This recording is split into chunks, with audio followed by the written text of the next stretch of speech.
copy this little sheet onto whatever you've got to hand at the moment, but ideally you want to get a bunch of these little slips so that you can you've got a flexible stack of things and you can write down all your exercises, your chord shapes to practice, all that sort of thing. So you can pause the video now and copy the C chord. Okay. Now this next one is a D chord. Useful little one. Notice this one, there's an open circle on the 4th string. There's nothing on the 5th or the 6th. Okay? And then the fingers form this little triangle here, which looks like that. Okay? These fingers, notice next to it, numbers 1, 2 and 3 show you which fingers go in which position. And there's the tab for it. Nothing, nothing, 0, 2, 3, 2. Okay? So you can pause the video and copy that one now.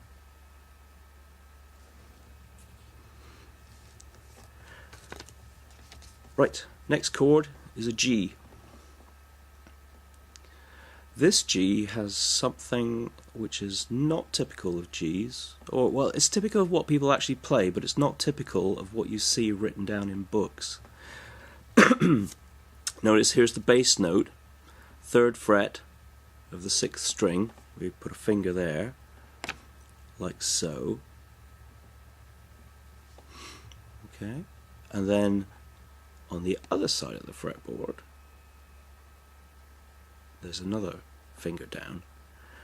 But right here, there's an X. Okay, what does that mean? Well, these strings are open here. This one's got a finger down, this one's got a finger down. This one, the X here indicates that you mute this string, which means you put part of the fleshy part of a finger over it, so that if I pluck it, it doesn't sound, whereas the one above sounds. That's called muting. You're just dimming it. So if I stroke the G chord, I'm getting 3rd fret of the 6th string, a muted note, open, open, open, and then the 4th finger on that 3rd fret there. Okay, so that X on the diagram indicates that you're muting that. Normally people would put the finger on the 2nd fret on the 5th string, which would gives you your full G, but I don't like that one because there's this B in the bass makes it kind of heavy. So if you mute it, it's a bit lighter, and it also frees up your fingers to do other things while that chord is sounding, okay, which you'll find very useful in the future. That's just one way of playing a G chord. You could also play it like that, which frees up your fingers to do other things on other strings. Okay. Right, that was G. Okay, I'll hold up the diagram so you can copy it if you want to. Okay, you can pause the video now and copy down this little diagram. Okay. Right, 4th chord. This is an A minor chord. Okay, this could be a very useful one as well. Open 1st string, 1st fret of the 2nd string, 2nd fret of the 3rd string, 2nd fret of the 4th string, open 5th string, and you don't sound the 6th string, okay? 6th string is not used in this. It looks like that. Take my pinky away. 1, 2, 3. It's that sort of shape. And that's what it sounds like. It's got that minor sound, that melancholy sound.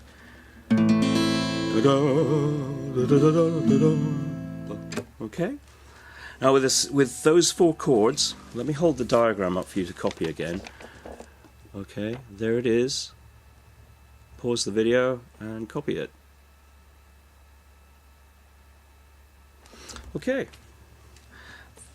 that's a quick way to show you 4 chords.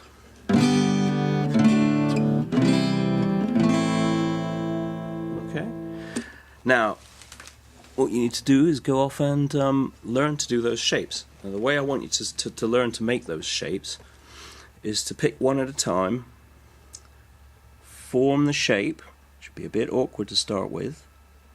Okay, form the shape. Now, ideally what you want to be able to do is to change quickly.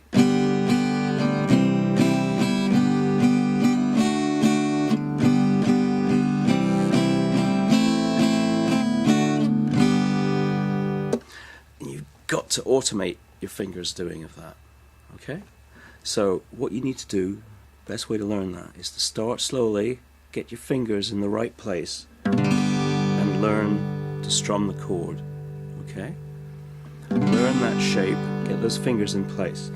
Now, to start getting it into your head so that you don't have to think about it, what you want to do is strum the chord, lift your fingers just off the board, and then put them back down.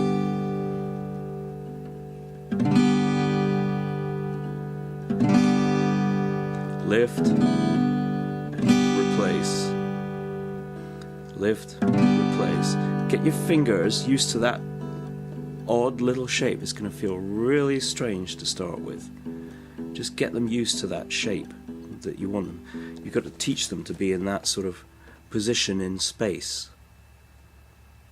And they need to be able to go to that strange position, which is very unnatural.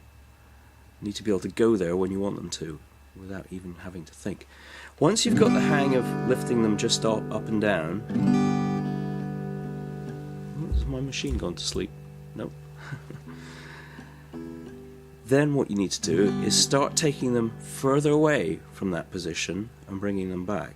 So just straighten them out and bring them back.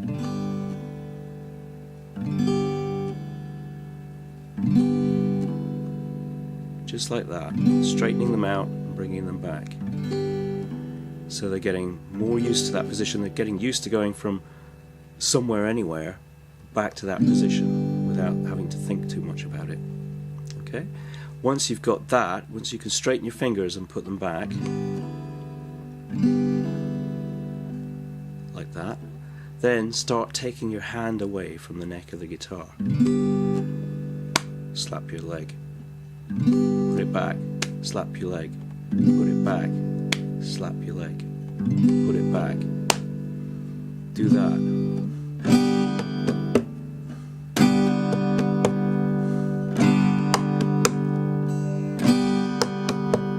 You can do that tapping your guitar. You can set it in time with a metronome as well, so that you 1, 2, 3, 4, 1, 2, 3, 4. 1, etc., etc. You've got 4 chords there to learn, 4 chord shapes. Make sure you've copied them out and just practice them. C chord, you do the same thing. Sorry, that's... Lift it up gently, put it back, lift up, put it back, straighten your fingers, get used to coming back to that position.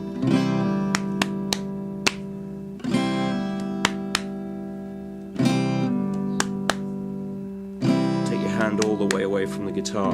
Get used to coming back to that position. There's the D chord and the A minor chord. Okay, that's 4 chords. Maybe I'll show you once you've got that under your belt. I'll show you a chord sequence for a couple of songs. Okay, cheers for now.